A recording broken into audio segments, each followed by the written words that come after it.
Pessoal, e aí, tudo bem? Márcio aqui da Império Call Enterprise. Pessoal, vamos a mais uma dica gramatical.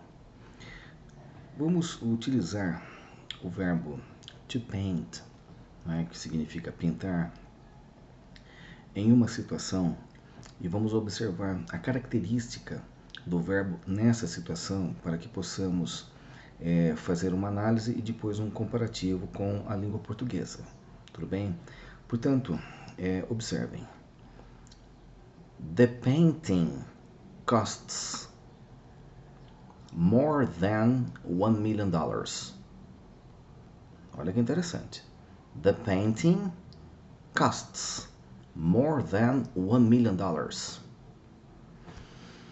Bom, agora façamos assim uma observação, né?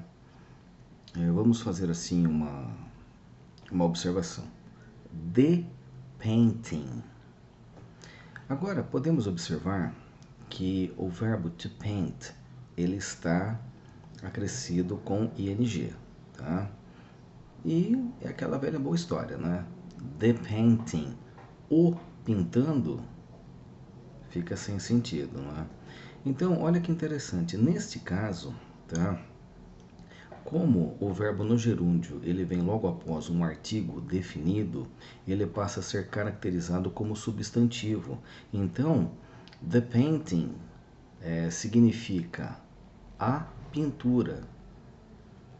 Então, passa a ser um substantivo agora. O verbo acrescido, não é, com ing, nessa situação, acompanhado de artigo definido, ele passa a significar substantivo.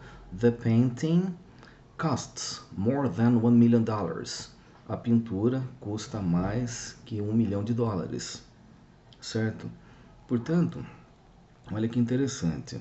Se você disser somente painting, refere-se ao ato de pintar.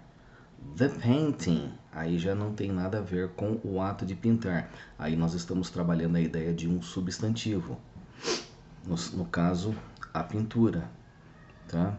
E um detalhe bem interessante nessa questão, que se acrescentarmos S ao final de painting, the paintings, nós estamos trabalhando o plural de pintura, e sim as pinturas. Olha que interessante, no caso, nessa análise, nós estamos nos referindo a quadros, entendeu? Portanto, nessa questão, né, the painting costs more than $1 million, né?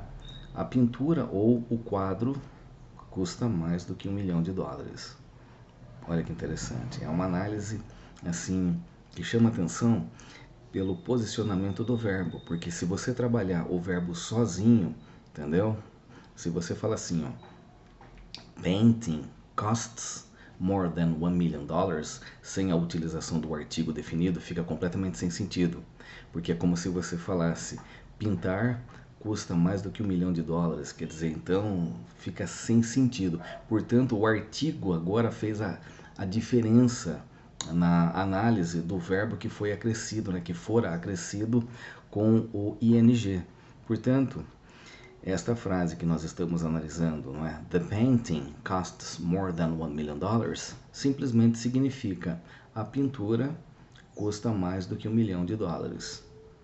Uma dica legal, eu espero realmente tê-lo ajudado. Chamo-me Márcio Antunes, aqui da Império Call Enterprise. Eu vejo vocês no próximo vídeo.